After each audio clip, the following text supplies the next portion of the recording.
All right. Welcome, everyone. I see the recording has started. It is my pleasure to welcome you this evening. Good evening and welcome. Thank you for joining us this evening and for making time to connect with one another at the start of this exceptional school year.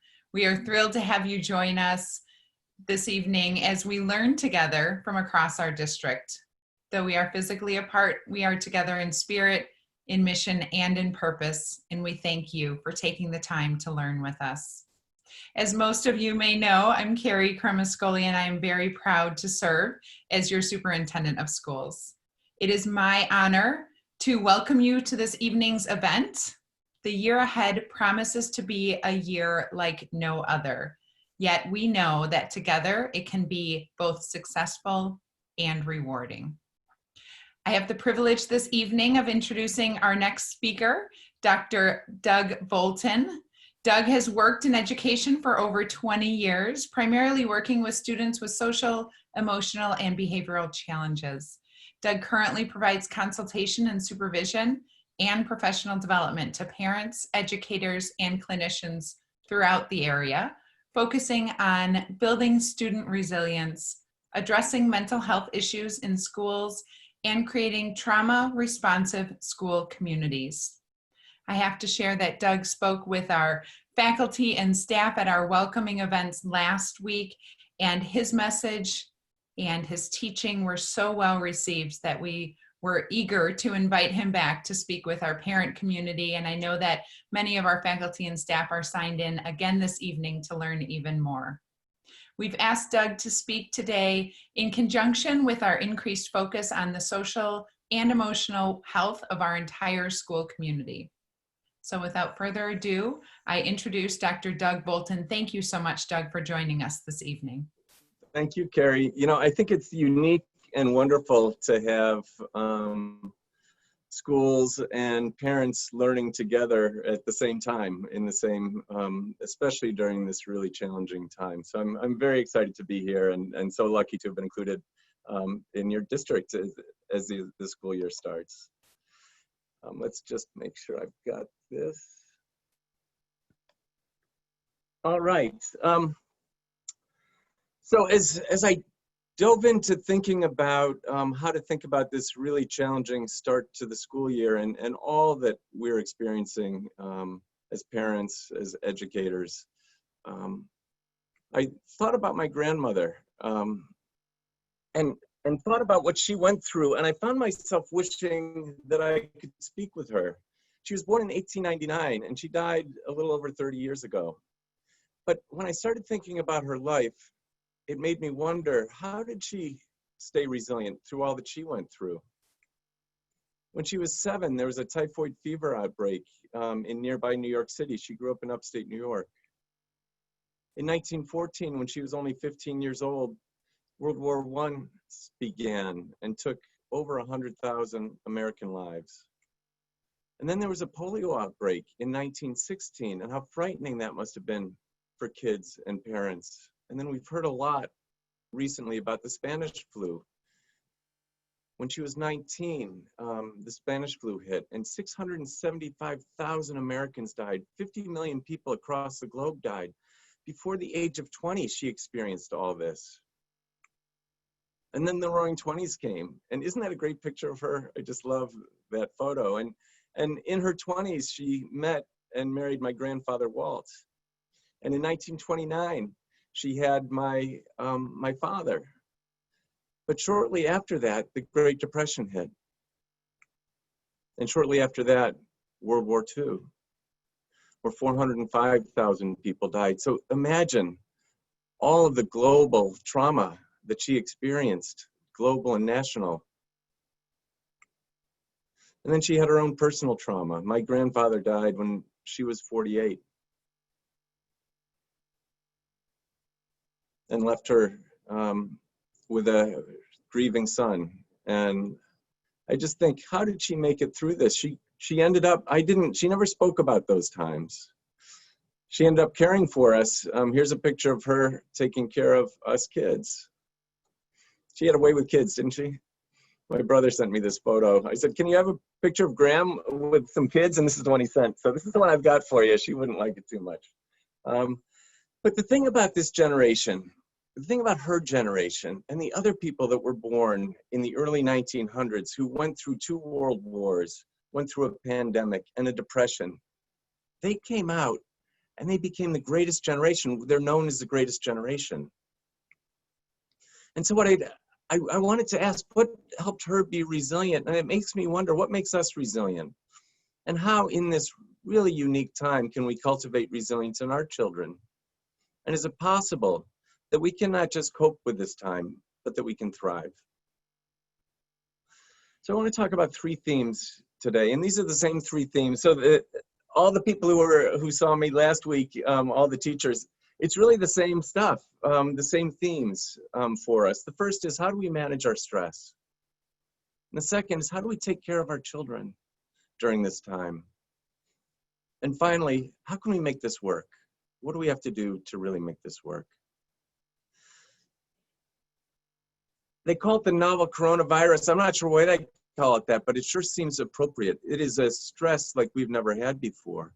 One of the challenges is that it's constant. There's this constant threat of us contracting the virus. When we see people, any surface that we may touch, there's a constantness to this.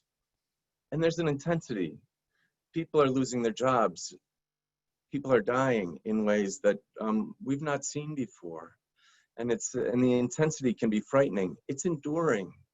One of the things that I thought after March 12th, I thought, how am I going to make it until April 7th when we get to open back up again? And this is still going, and we don't know when it's going to end.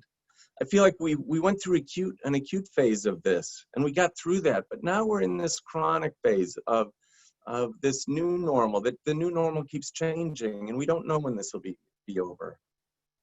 And then finally, this is global. Everybody in this world is experiencing the coronavirus and is impacted by it. And it's also unique that our kids and us as parents are also experiencing the same stress. And it gives us some ability to partner with them to get through this. David Brooks said that if the coronavirus was an earthquake, then our racial and social unrest is the hurricane that came after. And each of us has our own stories, and our own relationship to both of these national events are really unique and really, really upsetting at a very core level for us. It's interesting, for both of these stresses, there are 4 things that make stress particularly difficult. One is when it's unpredictable. The second is when we can't control it. The third is when we lose our social support to get through it. And finally, when we can't find expression for that stress. And in many ways, the coronavirus and our social unrest hits on all of these for us. I like this sign. Please note, the post-apocalyptical fiction section has been moved to current affairs. It feels like that for me. And then, Marty never set it to 2020, right? This has been a year we want to put behind us. It really is an extraordinary time with extraordinary stress.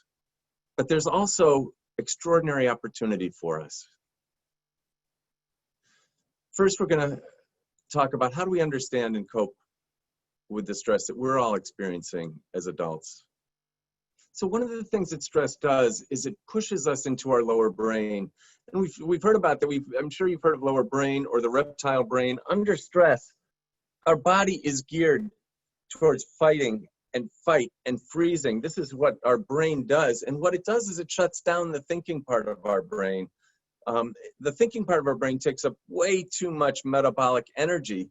And so it shuts all those things down and pushes us into fight, flight, and freeze, which is a very active response to a threat. And our stress response system is very, very simple. It's very primitive. There are two parts to it. There's the sympathetic part, which triggers our stress response, which triggers that fight or flight. And then there's a parasympathetic side, which returns us to homeostasis.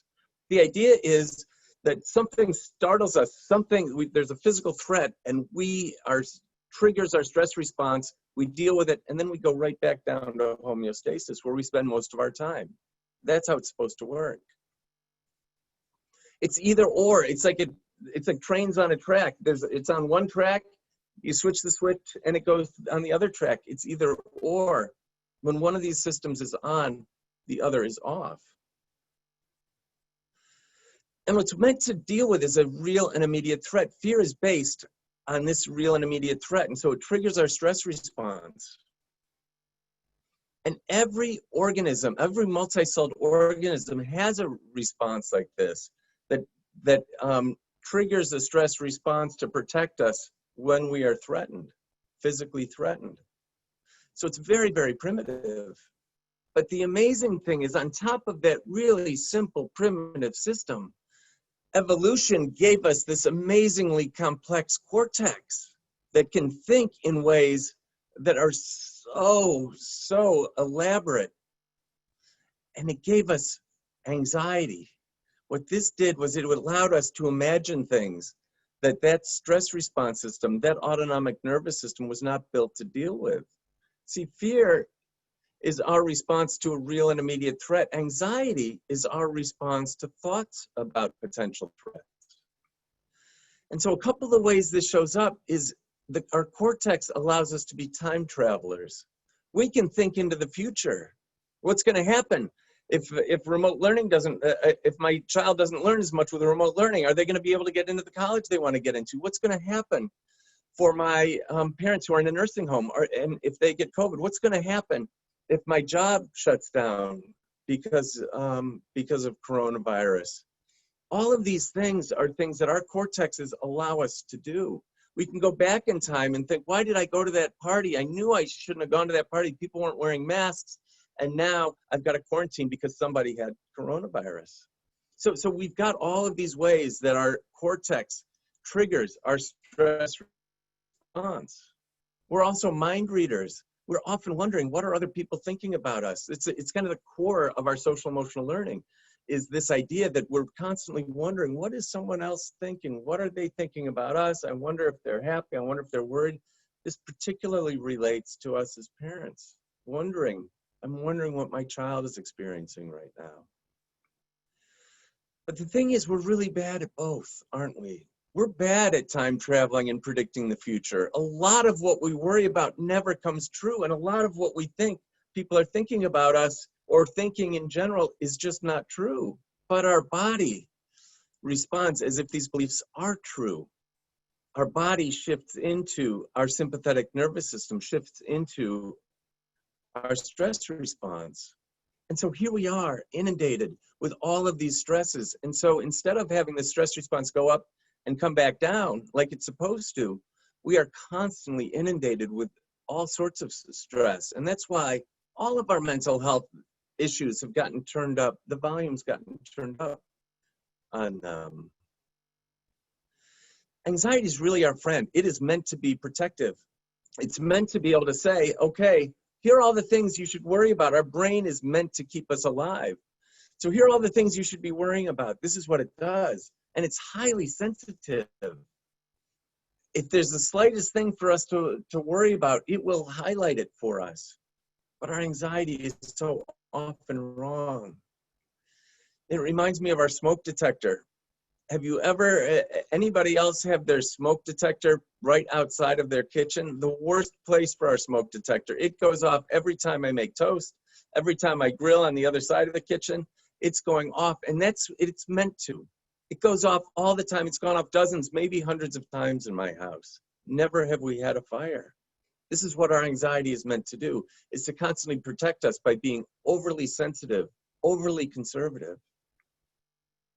These thoughts that we have, it's not that they're irrational. My parents in their nursing home could contract coronavirus, but they're not true because they haven't happened yet. And just because I think that they might happen doesn't mean that they will. But what happens to our bodies is our stress response is triggered constantly in this time. And I'm not sure if you've noticed this, but when our stress response is triggered, we lose access to some of the parts of our cortex that are so valuable for us in terms of our parenting, in terms of how we navigate the world, in terms of our problem solving. We're not as good at listening. We're not as creative or flexible. Our empathy goes away. We struggle with memory.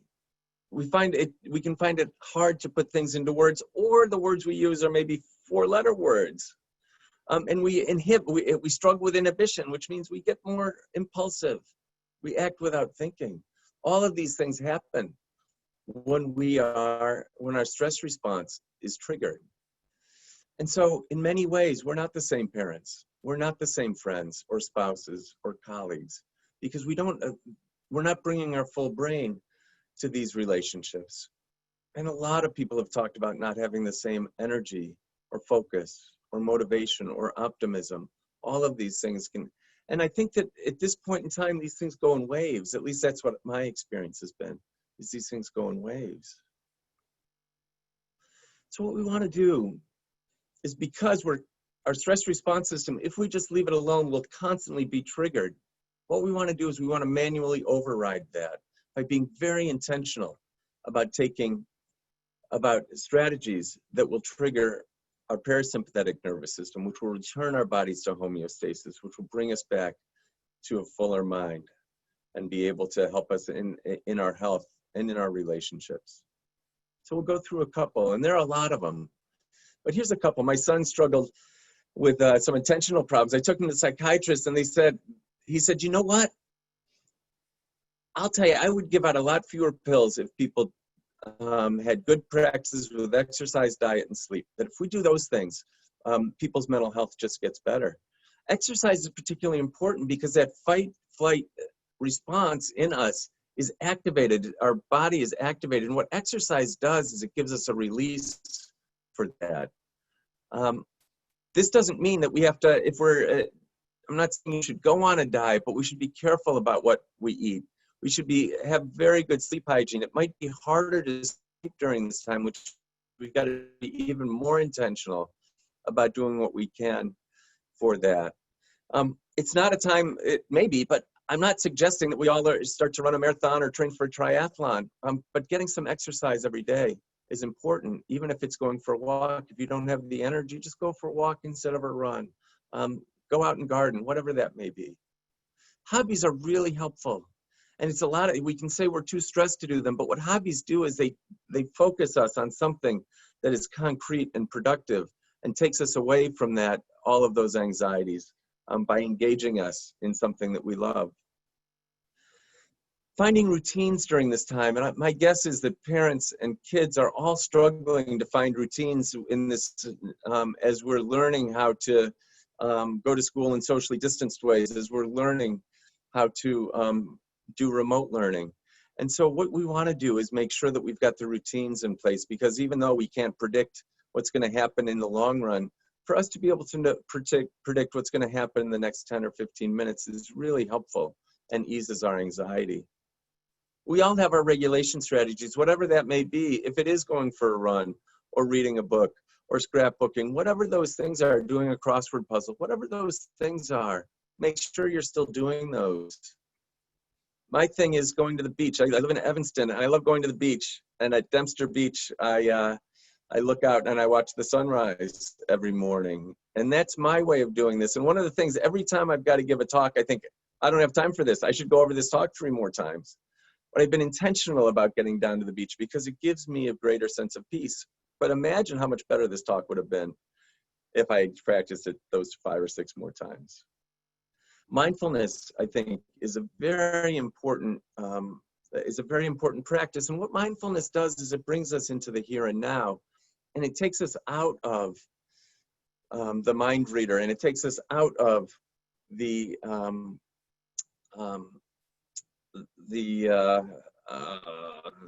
looking into the future, the time traveler. It takes us out of those things.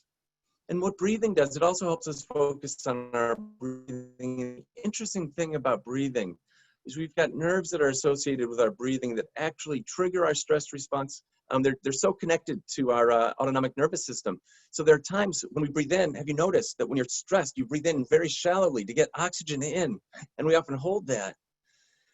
But when we're out of that stressful situation, we will breathe, we'll exhale. And what that exhaling does is it tells our whole body that we can relax, that we're safe, because when we're exhaling, our body feels safe. And so what they talk about in breathing is making sure that in breathing practice, that you breathe in a bit short. Your breathing in is shorter than your breathing out by just a couple of seconds. Let's emphasize the exhale. Connecting with people. There may be people that are very important to you that you've not been able to connect with because you don't have the time or it's harder. I would say make sure that those connections are stable. Being generous, one of the things that being generous does is it does so much for our physical health and our stress response. Being focused on the needs of someone else takes us out of our anxiety for ourselves. One of the things that people have said to me after I've shared this information with them is they've said that gratitude has been really helpful, and it's so simple, and the research on this is so robust. They had people do gratitude journals where they write 3 moments of gratitude from the day before they went to bed in a journal. And they did this for 7 days. And when you talk about gratitude, it's not, I'm so grateful that I've got a roof over my head, or that I've got a job, or that I've got a loving family. It's not these big things. It's these little things that happen today. I'm so grateful that that I was able to meet that person in the grocery store. They were so kind to me, and they let me in line before them because they saw I was in a hurry. I'm so grateful that my kids were laughing when they were cleaning up instead of arguing. That these small pieces of gratitude, I'm grateful for the flowers that are just blooming in my garden.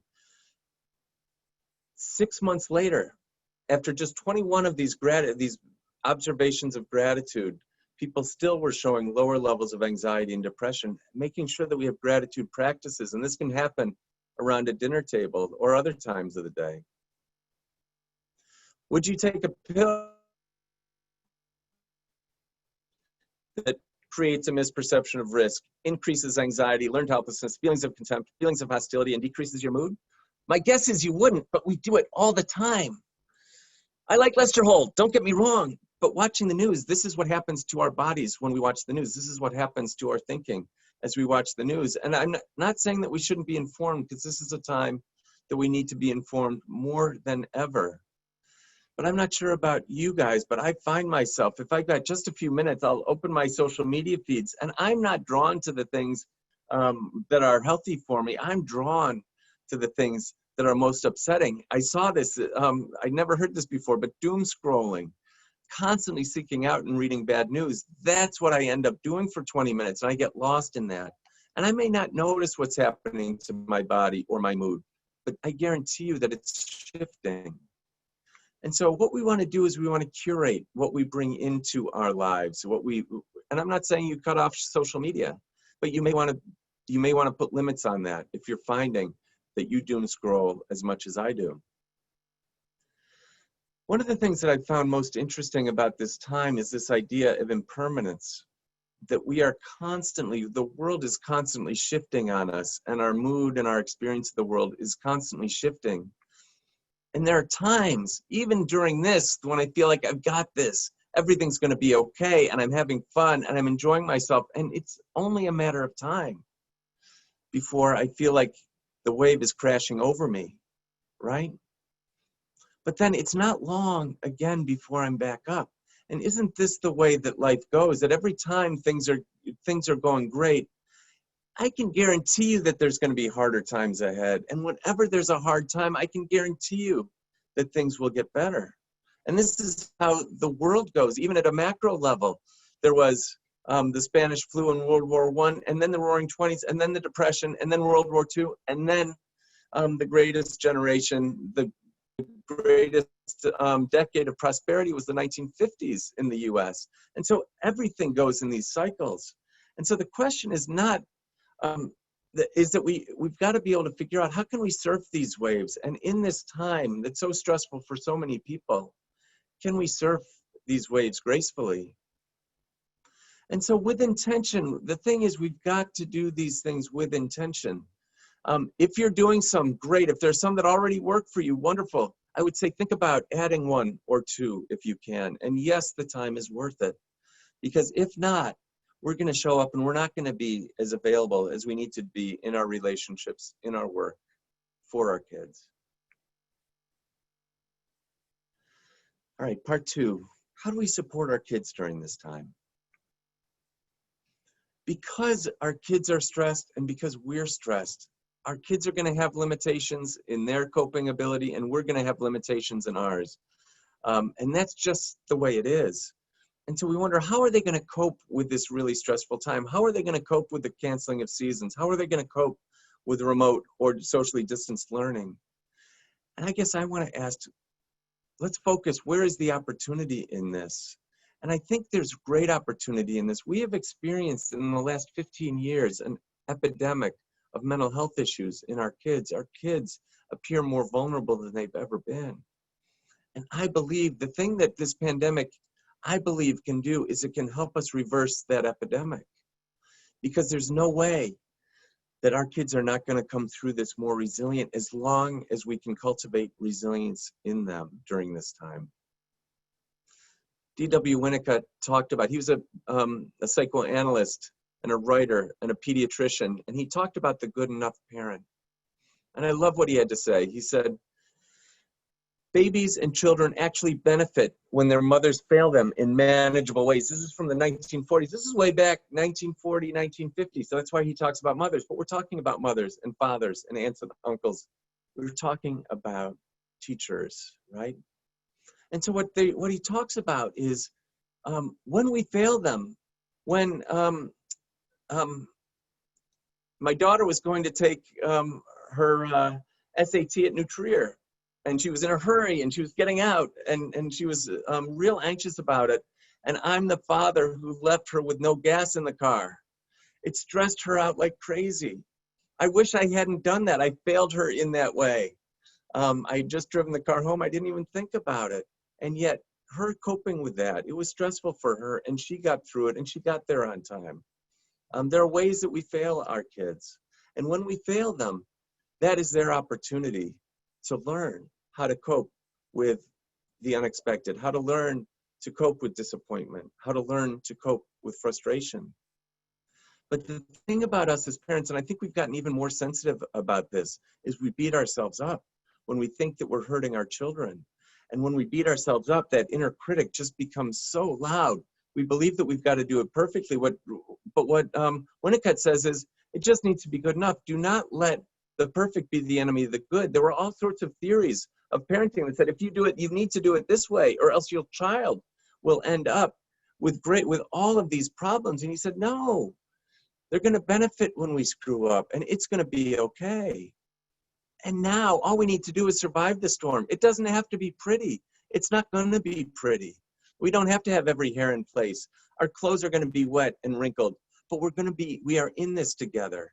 And we're going to learn how to survive, not just this storm, but our kids are going to learn how to survive the next storm. Whatever storms come up in their lives. I like what Brene Brown says. She says, sometimes the bravest and most important thing you can do is just show up. And so this is, there's a really wonderful theory. I like this a lot. It's by Dan Siegel and Tina Bryson. And the book is called The Power of Showing Up. And I don't love the book itself, to be honest with you, but I love the concepts in the book. So I'll distill it down for you so you don't have to read the book unless you want to. But what really it talks about is this idea of parental presence being so important. And the way they define showing up is helping our children feel safe and seen, soothed, and secure. And as any good psychologist, you know, there's a mnemonic device of they all start with S's, so I can remember those. So when we talk about safety, we're talking about protecting kids from harm. And I like this picture. You know, physical harm is all around us with the virus. We're always wondering, are we at risk of contracting the virus? I like this picture because I don't know. This is my mom with me and my sister. I don't know what we're looking at, but there's this sense when I look at this, this picture is meant as a metaphor, that our job is to just give perception of safety for our kids. We want them to be in a place that's psychologically safe. And the way we do that, one of the ways we do that is we avoid becoming the source of fear. But the mistake we make is we lose our temper, right? Does anyone else lost their temper in the last 6 months with their kids? I've lost my temper a lot. And I've shown up in ways that I think have been hurtful and frightening to my kids sometimes when I lose my temper. But I guess I want to say, I hope I'm not the only one. My guess is that I'm not, is that it's okay. We just need to be good enough. There's going to be times when we lose our temper with our kids or our spouses. But when we do, and when it's becoming a problem, let's just with intention realize that we've got to put more energy and thought and create more practices to take care of ourselves so that we can bring our best self to our relationships with our kids. Can we forgive ourselves and then make it right? And the beautiful thing about making it right, once we forgive ourselves, kids learn how to make it right by watching us make it right, don't they? All right, the next one is seeing. And being seen is being attuned to our kids' feelings and being curious. They're going to see this virus and they're going to see this racial and social upheaval through their own child-based eyes. So can we be curious to see life through their eyes? One of the amazing things I think about childhood is we are hardwired to mimic the faces of our children. And what happens in these moments is children realize this is another basis of social emotional learning. Kids make a face, we mimic that face, and they see it in us, and they begin to develop their own understanding of their emotional selves by seeing it in our faces. It's happening all the time. I think some people take it too far. But as kids get older, it looks like this, doesn't it? This is about being attuned. How can we show that we feel and understand what they're feeling? And let them know that their feelings are real, even if we disagree with them, even if they don't seem reasonable to us, they're their feelings. But also for kids to know that they have to surf as well, that these feelings are going to be fleeting. And kids do this better than anybody. They can be in a temper tantrum or a crying fit at 10 o'clock and by 10:15 be out playing with their friends, right? These feelings are fleeting, and the sooner we can let them know that they're fleeting, that they're going to get over this, that it's going to be okay, but not to dismiss what's happening for them now. The mistakes that we make is it's hard for us to sit with our kids' distress, isn't it? It's so hard. And so we try and fix it, and we try and take away the distress. This is not a talk about how do we take away the distress of our kids. It's about how do we help them cope with it. The other thing we might do is we might minimize. I don't know why you'd be so worried about that. Why is that such a big deal? I don't see why why you're so upset. And then we can do some shaming. That's not 7-year-old behavior, right? We can do shaming in these moments. And the key thing for us is not to try and fix it, but to try and help soothe them. And what soothing does is it helps return them to homeostasis. And I like this. I know it's kind of new agey, but I like this idea. It's they call it holding space. It's kind of a new term, I think. And I like that. I've also heard it described as stillness, being in stillness with your child. I love this picture because this mom is not trying to fix it, but she's just with her child, feeling the same thing her child is feeling, knowing that it's going to be okay. And ideally, we can also help our kids learn how to soothe themselves. Younger kids with a teddy bear, older kids maybe through music, but helping them learn how to soothe themselves. That's the holy grail of this. The mistakes we make is we often punish instead of soothe, don't we? When our kids are struggling, we will quickly punish and shame them for what's happening. I like this picture. This is this boy is that the posture of shame? Head tilted against the wall, facing the wall. You feel so much shame. But I guess what I want to tell these parents is it's not the timeout that's going to do it. It's Charlie the dog that's going to do it. And I want to say, take Charlie downstairs. And when you guys are both ready, why don't you come back up and we'll talk about this when you're feeling better. Teach him how to soothe himself. And Charlie would be a great way to do that. What we want to do in these moments, we feel this stress. And what I want to say is we need to give it time and let these things breathe. And we need to give it some more time. And the key thing, not just do we need to give it time in the moment, but this part of our brain, this regulating part of our brain that allows us to soothe ourselves, this is the part of our brain that isn't fully developed until we're 29, 28. And so just know it's going to get better as long as we create a home environment where kids feel safe and seen and soothed. And if we do that, then they experience security and they've got the ability to go out into the world and take whatever the world has to give them. I like this quote. I was giving a talk on resilience to a middle school, and I walked into the bathroom right before. And I'm like, you guys haven't figured out. It's right on the wall of your bathroom. It says, you have right in you, we have within you right now everything you need to deal with whatever the world can throw at you. And man, is the world throwing everything at us and at our kids.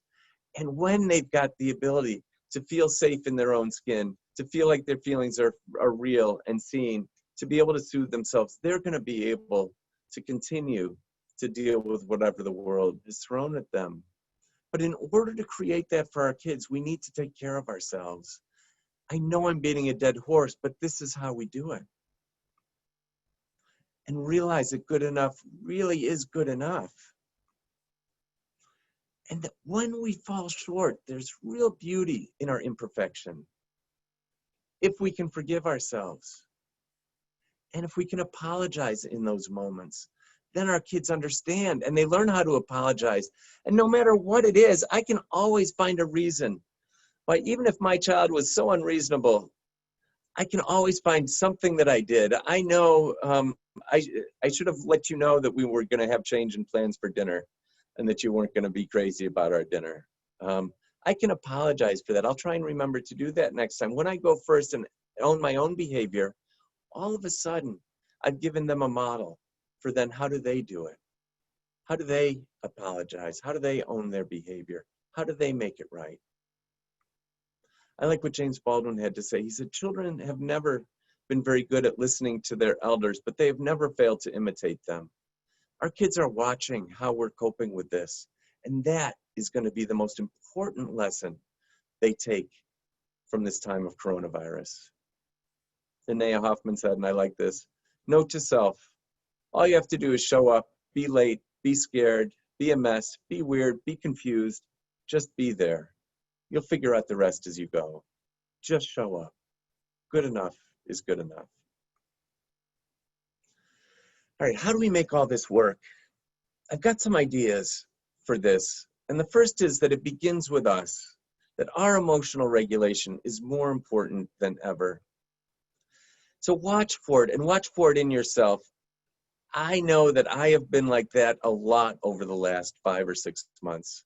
And I will be, I go through stages of this probably daily. And here's the place I notice it in other people and I notice it in myself the most, is when I find myself inflexible or lacking empathy for other people. I can't believe this is happening. I'm not going to do this. I'm sick of this happening. That's the flexibility piece, right? And then I don't care what they think about this, or they should know this is only going to, whatever that may be, we lack the empathy in order to engage with the people around us as best we can. So when we notice this, what we need to know is that our dysregulation is contagious. The more dysregulated we are, the more dysregulated our spouse is going to be, the more dysregulated our kids are going to be. It just is the way it is. Your crazy is showing. You might want to tuck that back in. I've had to tuck mine back in a lot. I've had to take time away when I start noticing it's starting to come out. It's important that we give ourselves time in these moments. And again, with intention, if that's happening a lot, take care of ourselves. That's a sign that we're not taking good enough care of ourselves in these moments. And we need to embrace incompetence. We're doing things that we've never done before. I'm learning how to do these talks over Zoom, and I've screwed up a whole lot.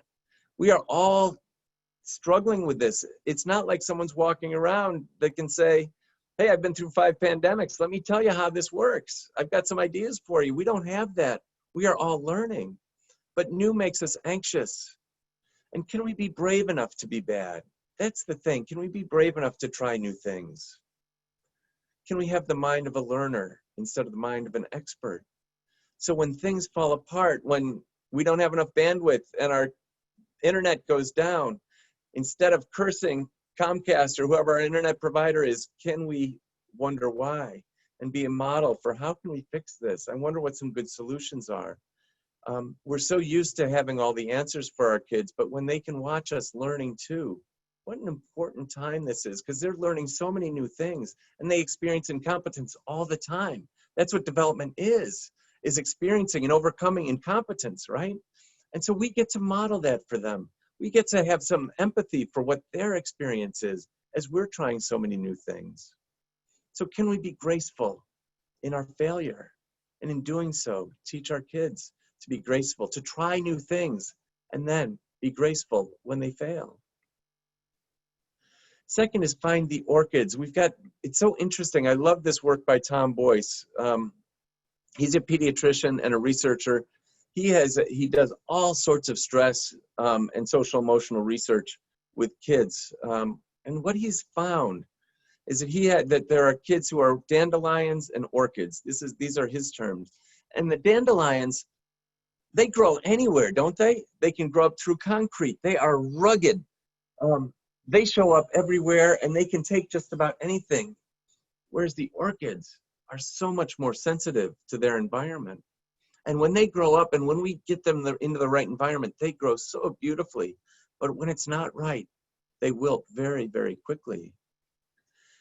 And what he said is that 80%, what he's found in his research is that 80% of kids are dandelions. 80% of kids are doing okay, remarkably well with coronavirus. 80% of us are really doing pretty darn well with coronavirus. All of the things that we've struggled with, we've adapted to pretty well. We're not happy about it. It's not great. We've all struggled, but we're growing up through the concrete. What he found is resilience is the norm, not the exception. He also said that 20% of kids are the orchids. 20% of kids are going to be much more sensitive to their environment. And he talks about this in terms of sensitivity versus vulnerability. It's interesting. Every teacher I've talked to has talked about how some kids actually do better and did better with remote learning, that environment was a better environment for them than the school environment. I'm not saying the better environment overall, because if they can handle it, coping with the stress of a big school can be a good thing in the long run. But what we want to do is, I want to express that most of our kids are going to be okay. And the kids who are struggling the most are the ones we need to pay the most attention to and figure out how can we support their environment given all that's going on.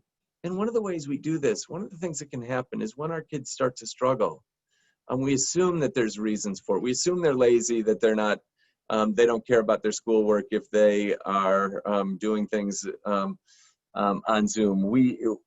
If kids become more moody, we make assumptions about it, but it's important that we ask and that we're curious.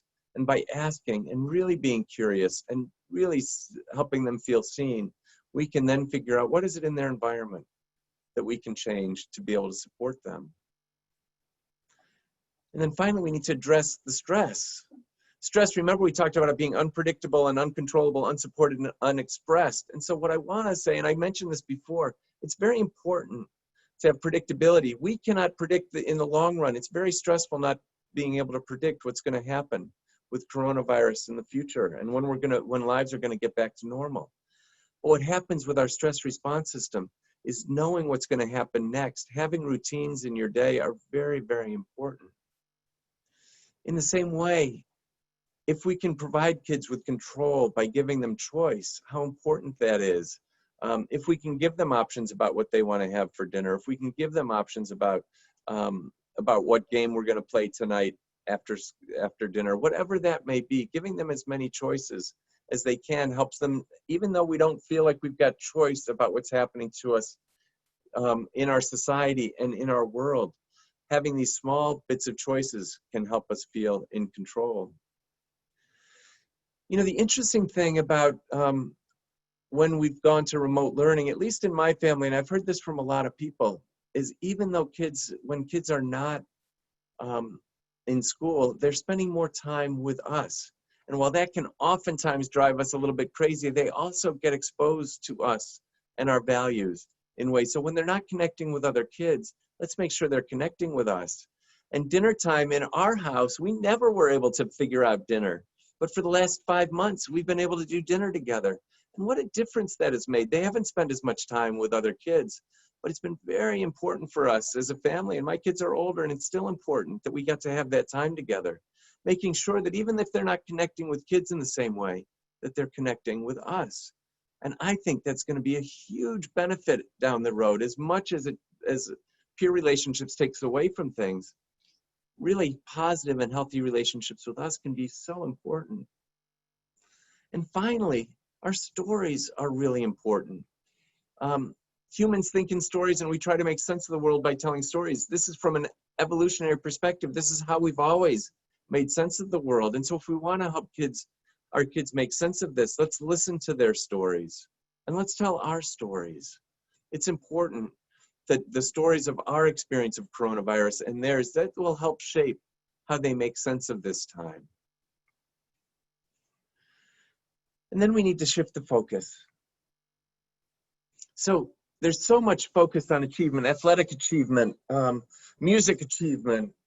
We've got our kids so scheduled in so many things, academic achievement, all of these things. We're wanting them to be the best so much. But what's happened is coronavirus took so many things away. And right now, because their brains are not going to be as available for learning, their achievement is going to struggle, whether they're in person or not. It's going to be harder for them to achieve in the same way. But what they lose in achievement, and I'm not saying that they're not going to achieve, and this is going to have a long-term impact. What's going to happen, I believe, is they're going to learn resilience. And by learning resilience, that's going to allow them to push through struggles of achievement in the future. So they're actually going to, by learning resilience, they're going to achieve more in the long run, even if now this is a time when they may struggle more academically and not have as much academic time with their teachers or in class, if it's remote, whatever that looks like. It was interesting. I was talking to a superintendent, and I was saying, you know, in London, they were bombing London for 2 years, I think. There were kids who were out of school for 2 years. They were bombing London for 2 years, but the result was that kids were out of school for 2 years. And I don't remember anyone saying that was a really dumb generation, right? I don't remember anyone saying that. And the superintendent said to me, you know, my father grew up in London, and my grandmother was a teacher. And they went and they left the city because there was so much bombing, but they tried to teach in the country in a barn, and it didn't work. And so they really didn't have education for about 2 years. And I said, oh my goodness, what happened to your father? And she said, well, he ended up in America and he got his PhD. Our kids are constantly learning. They are constantly going to learn, and their brains are still developing. Regardless of how rigorous the instruction is, they are going to learn, and they're going to learn other skills as well. And not only did he get his PhD, but his daughter became a superintendent. I think things worked out okay for them. One of the big worries we have is homework. And I guess what I want to say is partner with your teachers around homework, because one of the things that kids have said, and I'm not sure if this was your experience, but what a lot of kids and parents have said is the great thing about remote learning was we didn't have homework. And homework, if it's a time of mastery for your child and they're engaged and they enjoy it, great. It's a great way to spend the evening. But if it's a time of real frustration and stress, and you end every day with that frustration and stress, it's going to impact their openness to learning in the morning. And so figure out how you can balance the homework needs. And it's very important that we get this right, because I think as much as we can, if evenings can be spent with families together, spending time together, regulating one another. It's going to be even better than whatever they might get from homework. Kids are going to be more dysregulated, whether it's school, navigating the school in socially distanced learning situations, or navigating remote learning. Kids are going to struggle more with regulation. Make sure that your kids are getting breaks. Notice it in yourself too when you need a break. We're all inundated with a lot of things our bodies aren't used to and aren't conducive to our emotional regulation. And so make sure that we're always taking breaks. And then one of the things that I think is exceptional about this time is that there's going to be more contact between teachers and parents. And I guess I hope that we take full advantage of that. One of the neat things, if you've watched your kids during remote learning, is you've understood them from the spring. And if you're still in remote learning, you're understanding your kids as learners in ways you probably never did. And you may empathize with your child's teacher in ways you probably never did as well. But this is a wonderful time to partner with your child's teacher. So coronavirus has taken so much away from us. And I guess I want to take a look at the flip side and what it's given to us. When the world gets turned upside down and everything has crumbled, it allows us to put things together, back together in ways we could never have imagined before. And I know this is corny, but I believe in this. Napoleon Hill says, opportunity often comes disguised in the form of misfortune or temporary defeat. And I think that's really true. And for kids in this stressful time, I think it's there's interesting research that we don't hear too much about. We hear a lot about post-traumatic stress. We hear very little about post-traumatic growth. And this is an opportunity for our kids to experience as an entire society to experience post-traumatic growth. And how it's defined is that people who experience adversity often see positive growth afterwards and rise to a higher level of functioning that they had before. Jim Reardon said, a traumatic event, it turns out, is not simply a hardship to be overcome. It is transformative. It becomes a dividing line in people's lives. And I think that as families, this could be a dividing line in our lives as families. It can be a dividing line for our kids. And some of the ways that it shows up is with increased inner strength. When kids are able to overcome challenges, they also have an openness to new possibilities in life, closer and often deeper relationships with friends and family, an enhanced appreciation for life, and a stronger sense of spirituality. All of these things help produce a greater sense of wellness. And here's the thing, post-traumatic growth is more common than post-traumatic stress. Orchids are much rarer than dandelions. Our kids are much more likely to become stronger as a result of this, if we help them learn resilience. And take a look at this quote by Eileen Zimmerman. You can think of resilience as a set of skills that can be learned. Part of the skill building comes from exposure to very difficult but manageable experiences. Isn't that exactly what D.W. Winnicott said about the good enough parent? That when kids are experiencing difficult but manageable experiences, they will get stronger. And for most kids, this stress is difficult and manageable. And what it does is it keeps us from our own instincts of helicopter parenting. We cannot helicopter parent our kids out of this stress, can we? We can't. And we can't snowplow it out of their way either. But what we can do is we can take a look at what all the things that coronavirus has taken away. And what have we learned from this time? What do we keep when everything was taken away? For in my house, I've got a private practice in Northbrook. In my house, I would always miss dinner. We never had dinner together. And now I realize that I've got to keep dinner in, so I'm going to change my schedule. What do we keep? And what do we let go of? We need to be intentional. And one of the ways that we're intentional is by fostering by making these decisions, but also digging deep into the relationships of the people around us. It is possible, this is Margaret Wheatley, it's possible to prepare for the future without knowing what it will be. The primary way to prepare for the unknown is to attend to the qualities of our relationships, to how well we know and trust one another, how well we know and trust our teachers and our kids and our families and our colleagues. That's our work right now. That's what's going to help get us through this. And I believe in the end of this, we're expecting greater levels of independence in our kids. We're expecting greater resilience. And one of the amazing things about coronavirus is we are all in this together.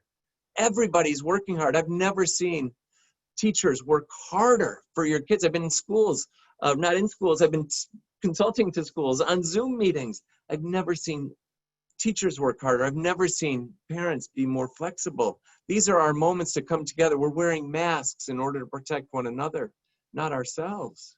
And so we're coming together as a community, and we are community beings.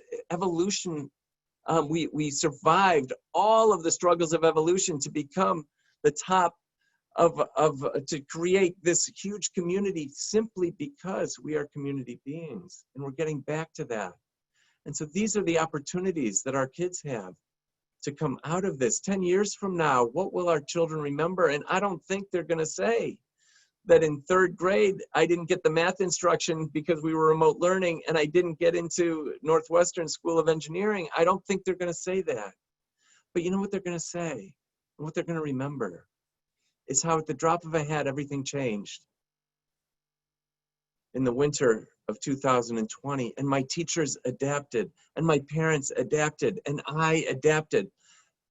As hard as this is, we have adapted as a society in ways we never would have imagined. Could you imagine if they said to us in February, all these changes were going to happen? We'd say, there's no way, we need more time. There's no way we can do all this, and yet we've done it. And our kids have watched us do it, and our kids have done it themselves. And I'll tell you what, they've done a better job than I ever would have imagined.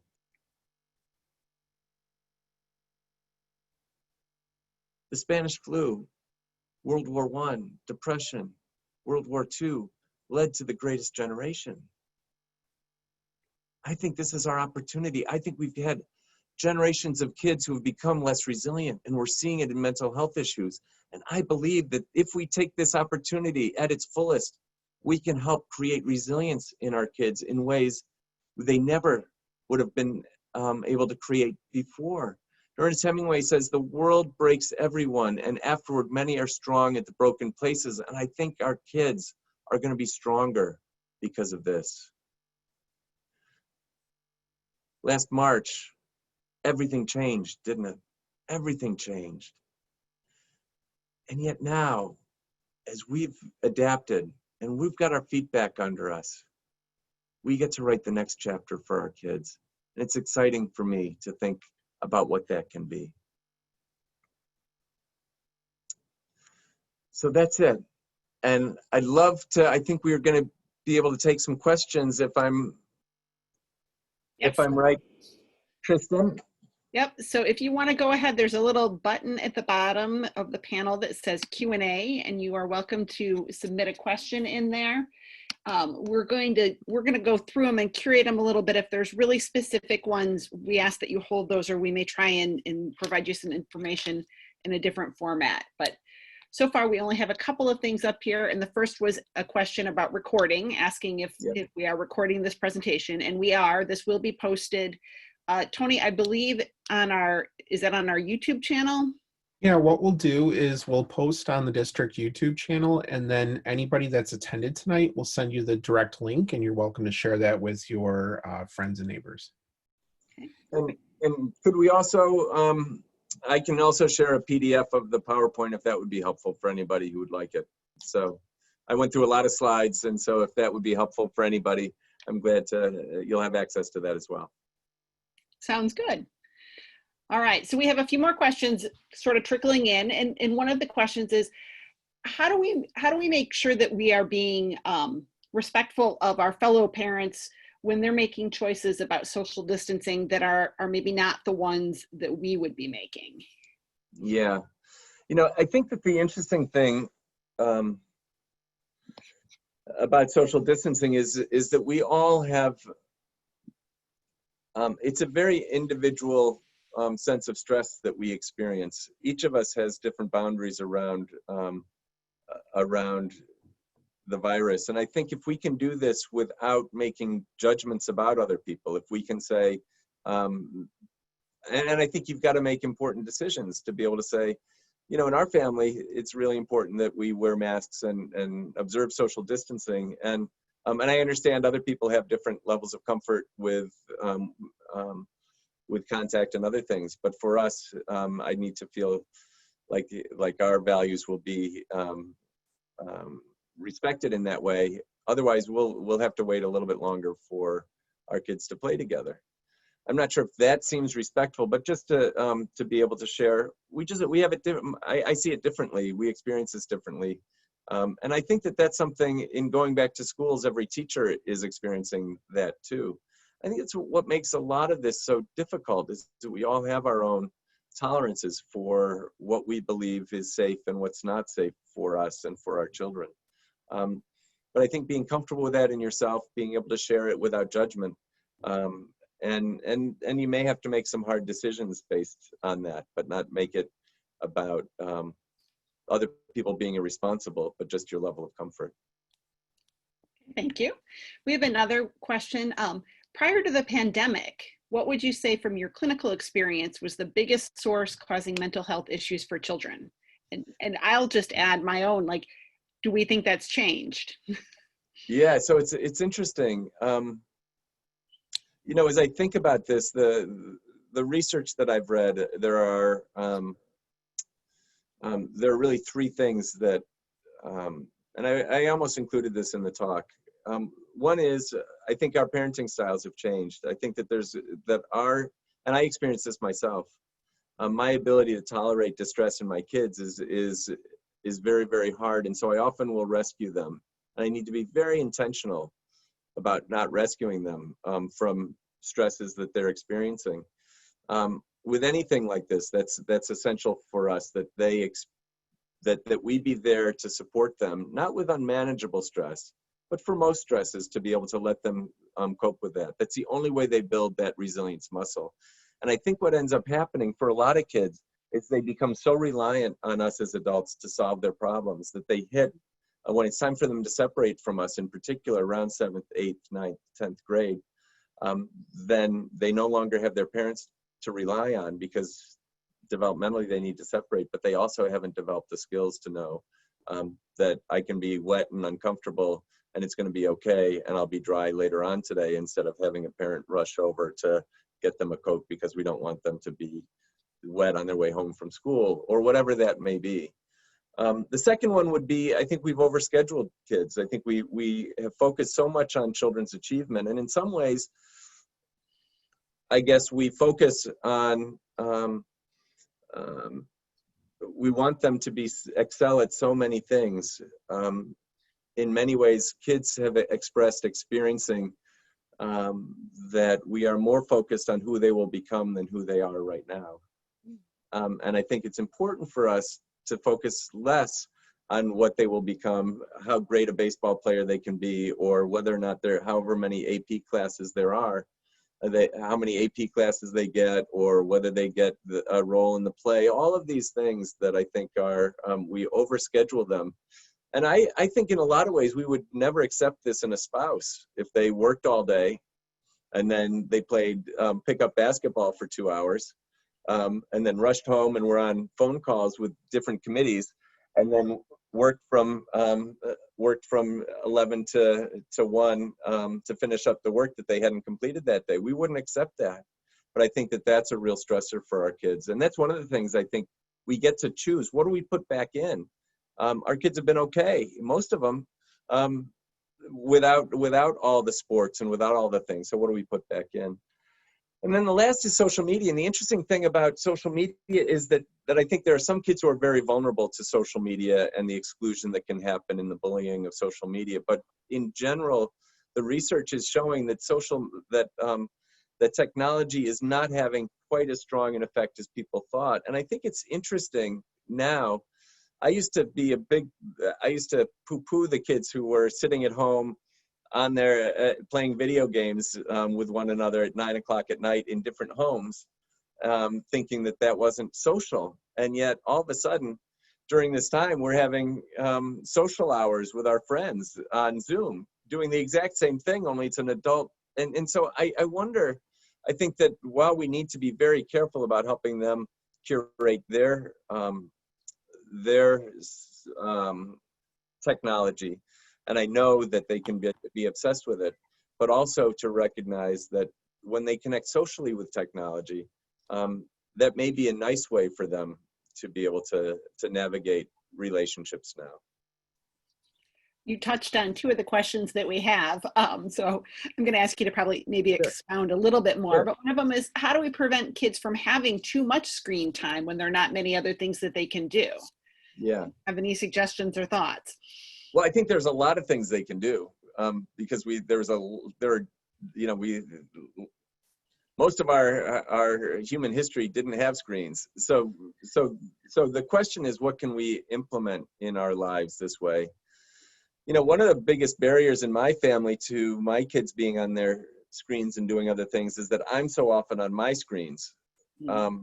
And so I do think that, and I know that it's difficult, but being able to have engage our kids in activities outside of the screen, but that means us initiating those activities and really having them become part of our family routine. And so I do think that more people in this time have had more families playing board games, for instance. And can you take walks together? And I do believe that that again, asking kids to put away their screens, they will be distressed about it. And can we understand and see that that's a distress, and it's a real distress, and it's a real loss for them? And so can we see that? Can we help them soothe it when we tell them that here are the limits on technology?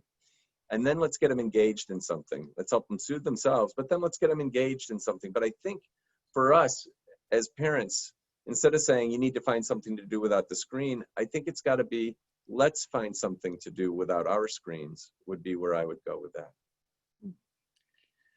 Another question sort of similar is really, how do interscholastic sports play a part in building resilience? And what are your thoughts on athletics during this pandemic? Well, you know, I think that I can't make a comment on whether we should be playing sports or not. I do think that there are, I think sports can be a double-edged sword for kids. And I think that I played a lot of sports in high school, and it was one of the times when I really learned more than anything, and I played in college too, that the importance of teamwork, the importance of what it means to come together as a community with a broader goal, what it means to rebound. I love you rebound from losses, you rebound from a bad game, that there's a lot of really important lessons in athletics. I think that one of the worries that I have is that I think that we can overemphasize athletic achievement in the same way we can overemphasize academic achievement. And when the focus is on achievement, individual achievement, and less on team, that's when I think it can be undermined for us. And then I think that each of us has our own experience about what is safe and what's not safe. And I think sports is really tricky that way. And I trust the people who are engaging in sports and leading these to make good decisions about it. There's another one that it's specific to sort of instruments and music lessons, but I think it could apply to many things. So the question is, my kids were really good at instruments pre-pandemic, and they liked them. Now, with their virtual lessons, with what's going on now, they've lost motivation. How hard do we push for those types of things? Yeah, it's a really good question. The panic that we get, and one of the things that happens when we get anxious is we experience a sense of urgency, and I think we can exaggerate the importance of things. And so the worry, and I would have the same worry, is, oh no, are they going to lose interest in piano or violin forever? And I guess the key thing, the hope is that kids will, each of our kids will find things. There's this idea of mastery, I think, is really important. And that is this, that we each have an internal drive to get better at something that's important to us. And I guess when I think about that, I think, and that's what violin is. And for me, that's what sports was. I was a better soccer player than I was a basketball player, but I loved playing basketball. And I spent hours playing basketball because there was real mastery for me in that. And so the hope is that each of our kids discovers something where they experience mastery. And they talk about this idea of flow, where the things you love to do so much that you get lost in them. And so the hope is that that violin and music can be that kind of thing, or whatever we're asking our kids to get better at can be that for them. There's a part of me that says, I think the more we push it and the more we make it unpleasant for them, I think the less they'll experience mastery. And it may be that we can say, let's take a break from this right now, and we will, when we can have live lessons again, we'll pick it back up, and you'll be rusty at first, and then you'll get better again. And that's how I think, for an athlete, if you have an injury, that would happen as well. You'd be rusty, you might miss a season, then you'd come back in the next season. So I think there are examples of this, but I think the key thing is making sure that if they choose not to do it, you want them to push through the discomfort of not wanting to do something to get better at it, but not push through it in a way that ruins their sense of mastery. So does that fit? Mm-hmm. Yeah, I think so. So here we have another question. And again, for people there, if you want to ask questions, there's a Q&A button at the bottom, and you can push on that and then type it in. So in this latest one, what are some examples of language I can use to talk to my 7-year-old child or early elementary children when they express they miss their school, especially for those students who are being remote learning all year? And that they're nervous or worried about COVID. We have a lot of children who are expressing a lot of concern about COVID, feeling uneasy and nervous, even when we don't allow lots of television or other things for them. Yeah. How do we work with them? Yeah, I think this is hard. First, I think it starts with what your values and anxiety is. I don't want to share, what I might share might be different because I might have different anxieties about it. I think the first is to be able to listen to them, to understand that they're anxious, and that there are times that we are all anxious, and that people are doing it. But first, it's just listening and just seeing their discomfort, and then being able to share your own values. We're doing our best. The truth is that most people, even if they get the virus, most people survive the virus and turn out okay. Most people, there are going to be times when we get sick and we'll have to get tested. But most people don't have it even when they get sick. But we need to be really careful about this and we're coming together as a community as the school's working really hard and we're working really hard to make sure everybody's okay. But yeah, there are times in life that we're anxious. I'm anxious about this too. And you've probably seen me more anxious than usual. And I believe we're going to get through this, but I think there'll be moments of anxiety for all of us during this time. I think that's true. I think everybody's probably has a sense of uneasiness that won't go away for quite some time. Yeah, and that we're in this together. And there are times when I'm more anxious than other times, and you're going to be more anxious sometimes than other times, but we're going to be okay. It makes sense that anxiety is there to protect us, and so we'll be okay. But we just know that there are going to be times during this coronavirus that it's going to be harder than it was before. Yeah. Well, Doug, we don't have any other questions coming in right now, so I think that we may have answered everything, at least in the short term. I want to just say thank you so much. Carrie, you want to join in here? Yes, I would love to. Doug, thank you again so much for your message and for joining us this evening. There are a few things that you said tonight that really resonated with me, and I'm sure they did with our community as well. First of all, you talked about how do we get through these really difficult times, and I think your message there was so true and so right on. We nurture independence, we cultivate resilience, and we build community. And I think I see that across our community, and I know that that is what will help us to get through these really challenging times. You also talked about when times are feeling especially challenging, how can we better support one another? And I think your message around grace and understanding, around listening with patience and in trying to understand one another's perspective, I think is right on. We are all going to be better when we support one another and recognize that we truly are in this together. And it's challenging. It is challenging right now for our parents and for our children and for our teachers and administrators.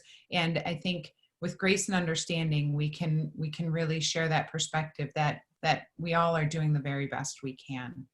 And then finally, one major takeaway for me this evening is to be intentional about what you keep and about what you let go.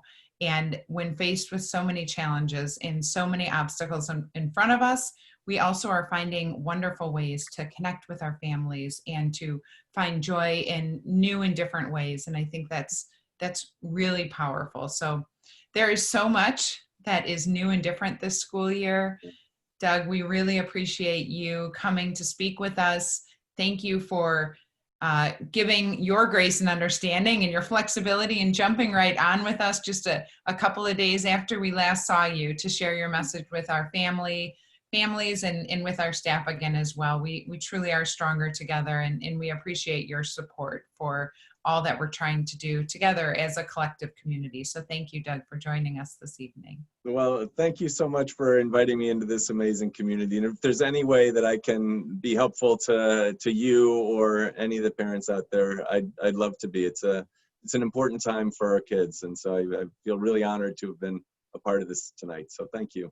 Well, thank you. The pleasure is all ours. And families, community members who are out there joining us this evening, thank you for giving of your time to join us this evening. We really appreciate your being here with us. We look forward to the upcoming curriculum nights and to the exciting weeks of school ahead. So thank you so much, everyone. Have a wonderful evening.